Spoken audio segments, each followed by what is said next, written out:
Zoom. So delighted to be here yesterday. Flew all night on Sunday night to get here, leaving on Saturday, arriving on Sunday. Wonderful flight, outstanding flight. A little house cleaning right here, right now. Videographer and papers. Are you in contact with my social media people in the States? You're sending them the material that you're capturing here? Yes. You are? Okay, well, send them a contact right now and tell them to spell my name correctly. It's spelled S-H-E-P-A-R-D.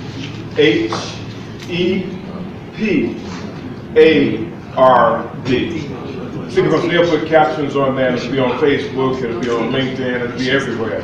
So, and you can make the corrections there as well. Shepard, S-H-E-P-A-R-D, so that the official record would have the correct information. A little house cleaning as well. I did research on LAUTECH, and in doing some research, I came across some of your alumni, and I immediately dispatched information to my mentee, Dr. Alugunde, and said, please reach out to them and see if they could be here. I think two of them were here. Are any of the alumni that came in first, are you still here? Yeah, one of them. Okay. If so, I would like for the alumni to stand.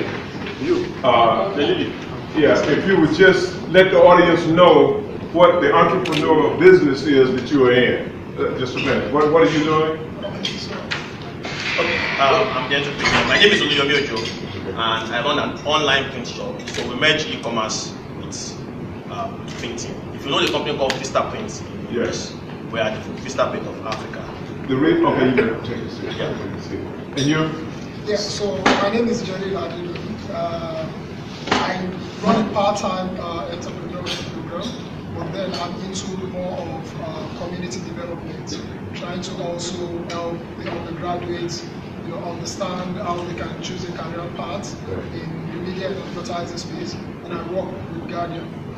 Okay, fantastic. The reason they jumped out at me when I was doing the research is because back in 1980, and I get to my presentation in a minute, when I first wrote my first piece that I didn't know who I was writing for, but as God would have it, it turns out I was writing it for OAU, Organization of African Unity in New York.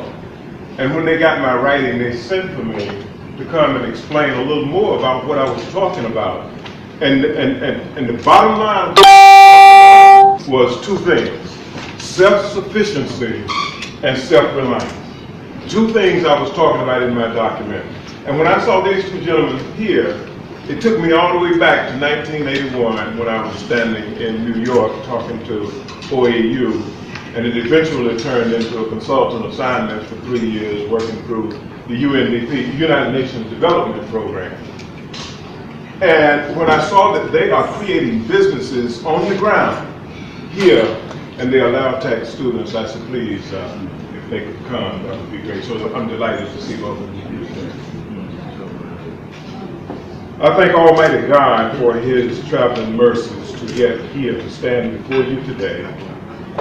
I give honor, thanks, and gratitude to my longtime mentee, Dr. Michael Alugunde, who God has promoted to the position of Vice Chancellor, which is here president of this great academic institution called LAUTECH.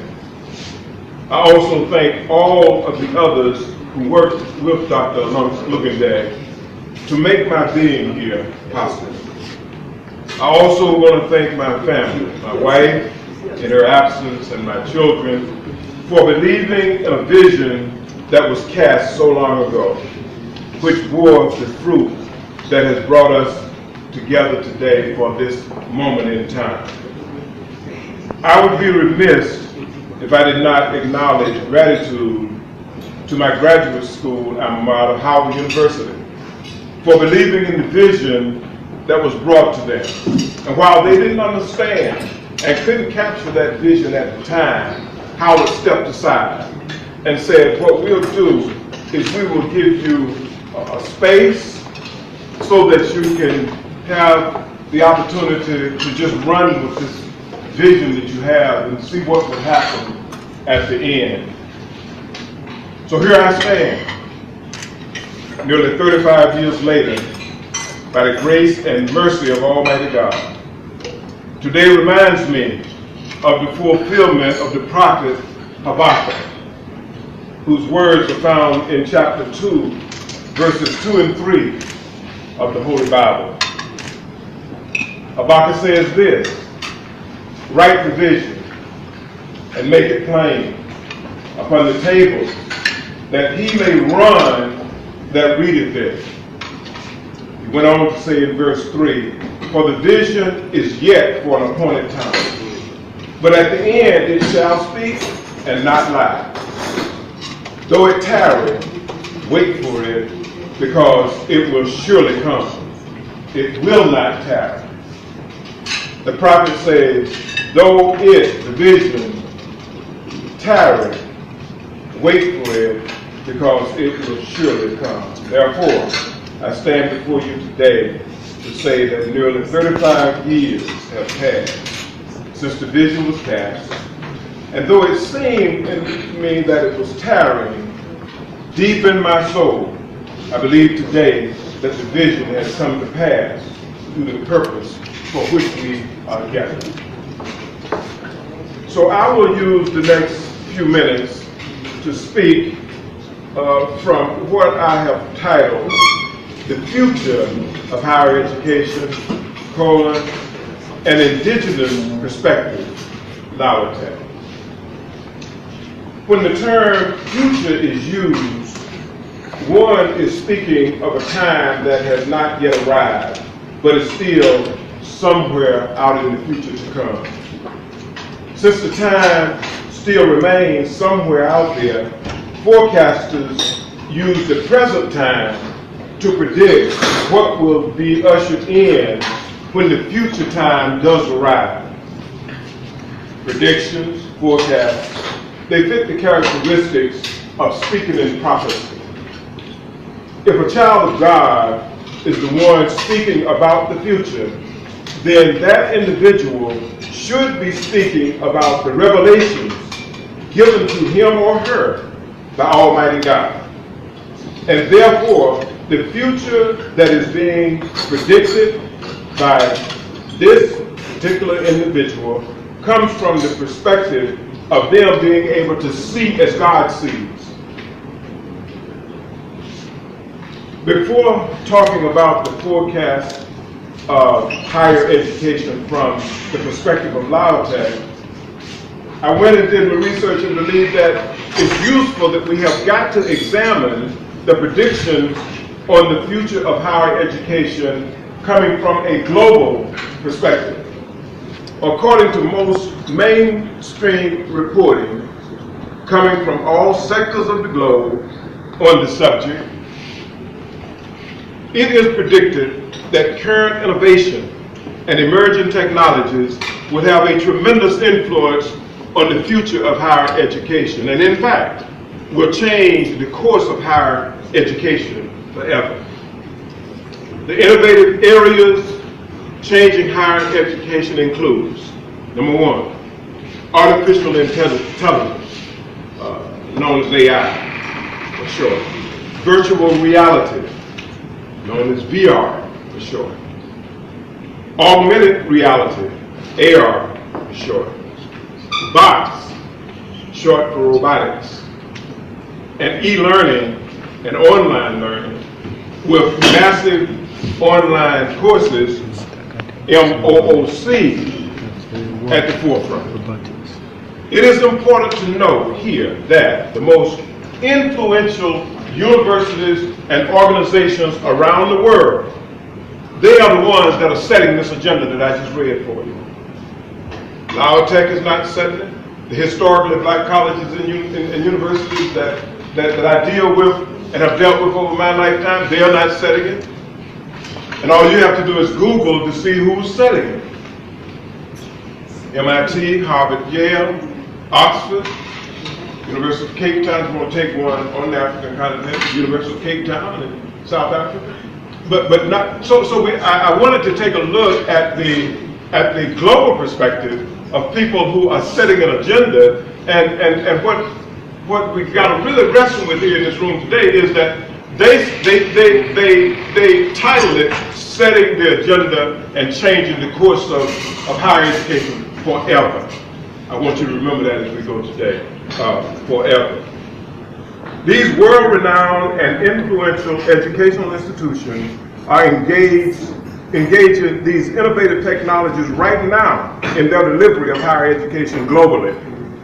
In virtually every field and discipline are being impacted: computer science, chemistry, engineering, biotechnology, and medicine, just to name a few. Even institutions with lesser influence and limited financial resources are looking for ways of how their educational institutions can remain relevant in a fast-moving e-commerce, which soon is going to turn into an m-commerce, which is going to be mobile concept. They are finding their niche and trying to figure out where do we go from here. Educational institutions and organizations that are leading the engagement of emerging technologies understand that implementing and using the advanced, innovative tools will be a major undertaking on many different levels. Each of them knows that all players must be committed, not just the one at the top. All players must be committed to the technical innovations, including board members, vice chancellors, presidents, whatever the title are, and others who are a part of the leadership team, and all appropriate faculty members, staff, as well as the students. These institutions, influential institutions, also know this important fact. With the key role that technology now play in higher education, the role of their campus IT, Information Technology Department, known as IT, within their institution has a more dominant voice in the new hierarchy compared to their voice in the old regime. Has to be dealt with. These leading edge institutions on the future of higher education further know that a strong infrastructure is at the heart of being able to innovate. Therefore, they make sure that the infrastructure is solid and it consists of quality human resources. Number two, first-class facilities. Number two, connectivity centered around stable and reliable internet with the necessary bandwidth. They also know that, number four, and this is one that gets us in trouble sometimes, appropriate policies, processes, and practices are in place such that quick delivery and flexibility is there to make course corrections as needed without delay.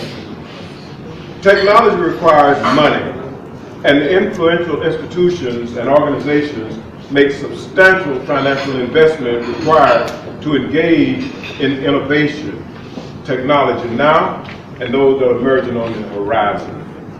My research for this talk shows that globally, influential institutions of higher learning and other organizations of note all understand that just as the newspaper and the retail industries, just as they change drastically as a result of innovative technology, so will be the case in higher education, and these institutions are leading the way in this educational revolution.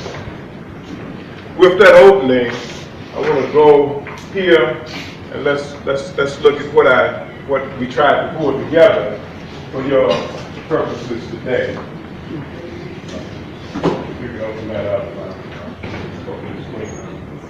Right here. Right here. Right here. Right here. That's our title we've given that. Go to the next one. I've done this. All of that's led by the top level universities around the world.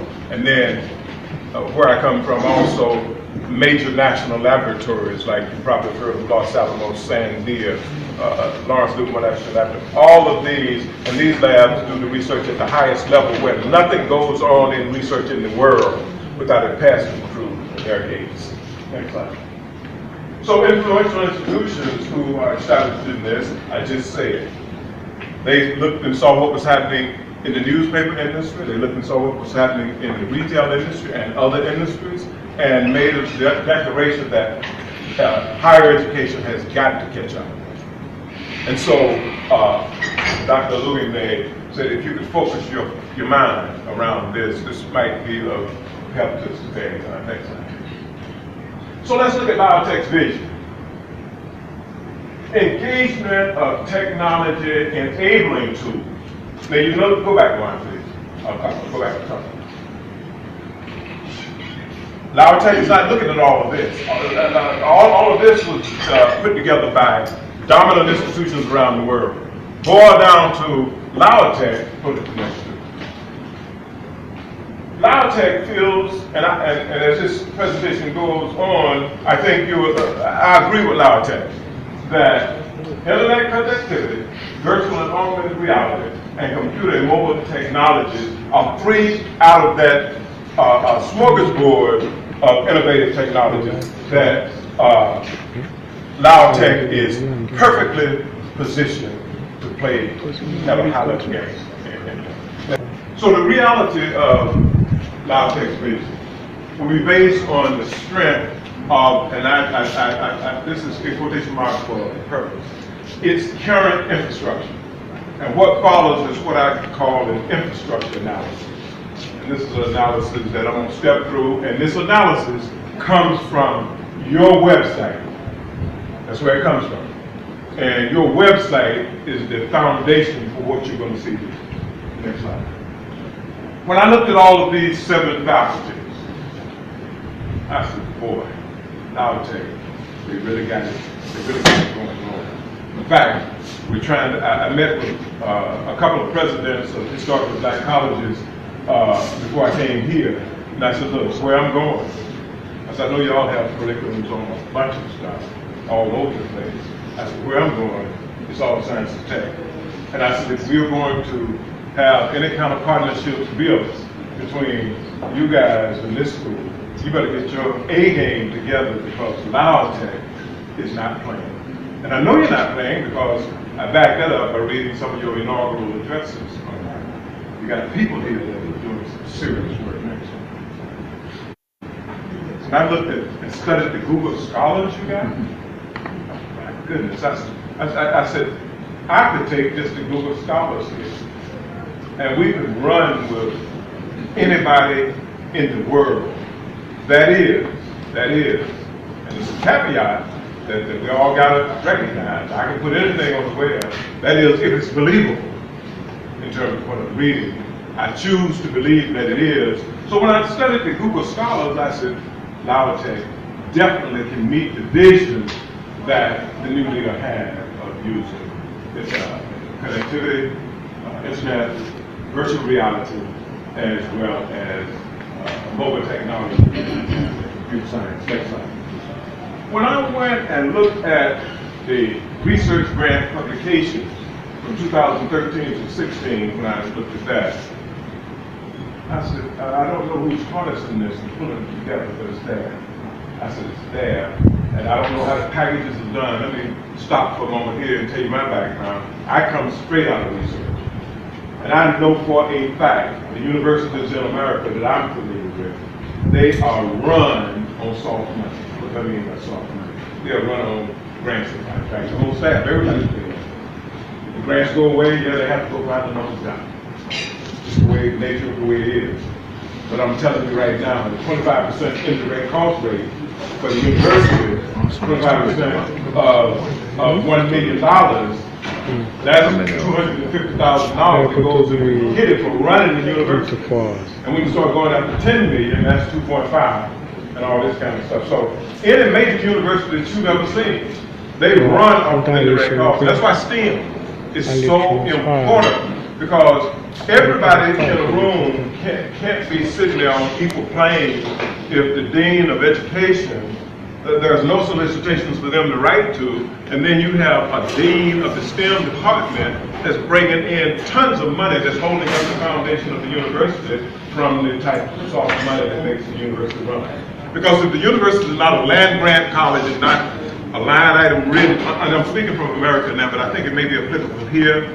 At the land grant institutions where I come from, they're a line item either at the state level budget or they're a line item like Howard University at the federal level. What does that mean? That means they don't have to work quite as hard because, for example, North Carolina A&T as a land grant 1890 historical black college, they know that the state of North Carolina state budget will always have, let's say from day one, starting at the new legislature, they will always have maybe they're 10 million. So that's cushion, that's all got it. So those schools that, like I did my undergraduate at, which is a private school, that runs off of students' tuition, basically, you talk about having to work, you really have to work because it goes up and down based on the population of students.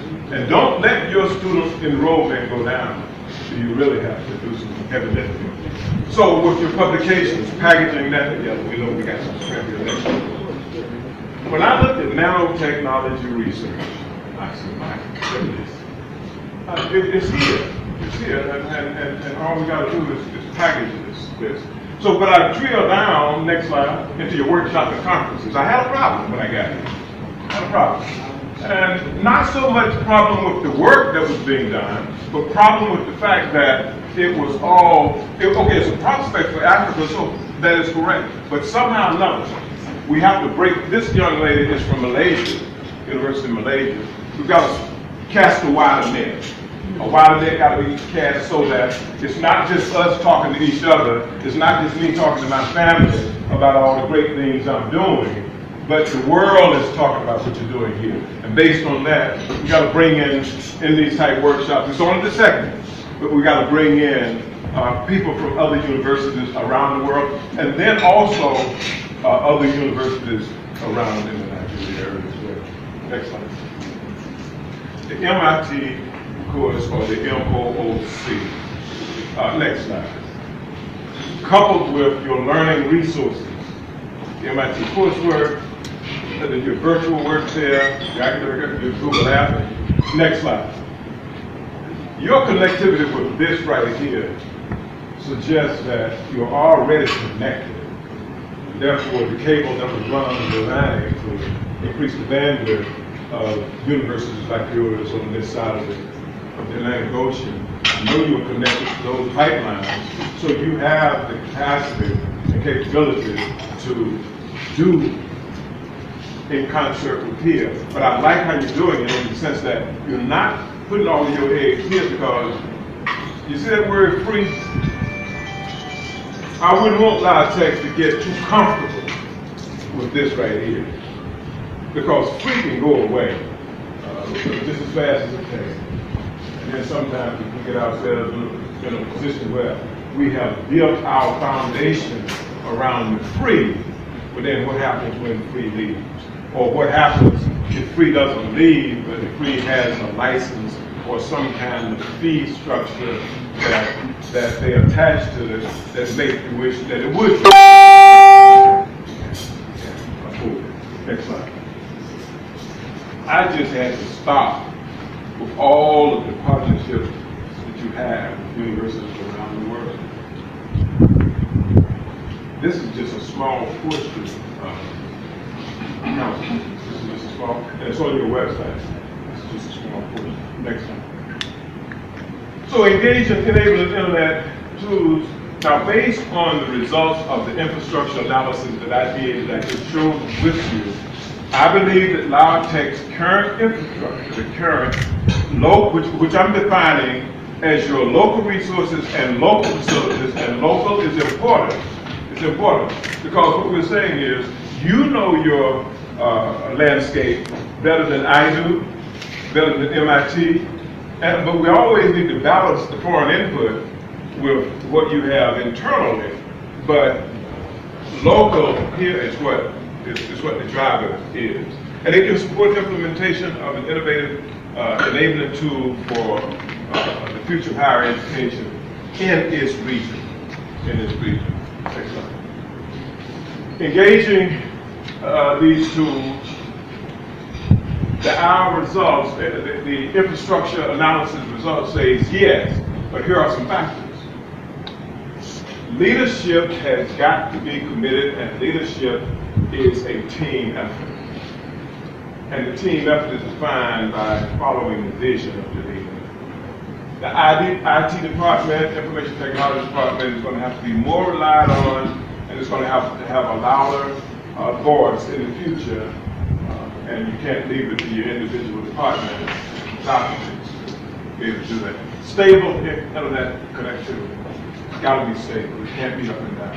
Substantial financial investment, policies, processes, and practices have got to be dealt with. Let me just put a pin there and just share with you a personal story.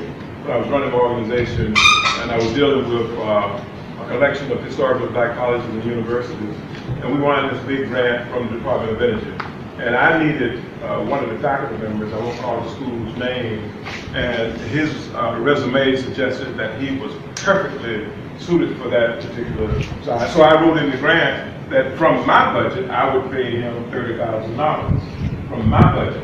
Well, it was signed off and signed off, government signed off, everybody signed off, but when it got to the university, he came back to me and said, Dr. you can't pay him $30,000. So I got on the plane and went to the university, and I said, well, why can't I pay him $30,000? They said, because it'll mess up his retirement system. I said, mess up his retirement system how? They said, well, if you add $30,000 to his salary, the state, which he's on the state payroll, so that his retirement system doesn't get affected and all this kind of stuff, they would have to reduce it by $30,000. I had never heard of talk about anything like that. So what I did, since this was a historical black college, and across the street was a major white university, I would have been, look, when you have a high-level faculty member that is called upon all over the world, they're not going free. They're not going free. So my question to you is, how are they compensated? The head of that sponsored program area said they're compensated based on whatever the grant pays. I said, but don't you have to, I said, is your employee here on the same state payroll as the person I'm talking about across the street? They said, oh yeah, we all pay out the same thing. So I go back to HBCU and said, we got to change some things. We got to change some policies. And what I found was, over at the dominant white school, they had a policy called extra compensation. That was for their heavy faculty, those that were called upon. People to seek about. And so we had to bring all of the players at the university, starting with the president, we had to bring them. But they finally rewrote that policy. Because it was obvious to me that the reason they had that cap on the faculty member was that the faculty member, the university never wanted the faculty member to make more than the president. Well, sometimes a faculty member have to make more than the president based on what they're bringing to the president. And the licenses, be prepared for that, because some of these platforms that you need to run to keep these things here going, there's a licensing fee. You have to be aware of that. And then you're doing all of this for economic growth and job creation focus, having a focus like the two young men that are here today. Next slide. LAUTECH's vision can be bigger. If this is done and done properly, I believe that it can extend beyond the campus, and within your region is full of people that might be spread out in the rural areas, but I guarantee you that every last one of them have one of these. Every one of them have one of these. And if you come from mobile platforms that, oh, I don't need to invest much, because the data shows that there are, I think, about 1 million TV sets in the world. There's about 3 million cars on the road. There are about 7 billion people in the world. And I think the data is close to showing that it's just about 7 billion of these even in areas like this. And so the question is, how can LAUTECH capitalize and change the life of some individuals here who may emerge one day to become the president and vice chairman?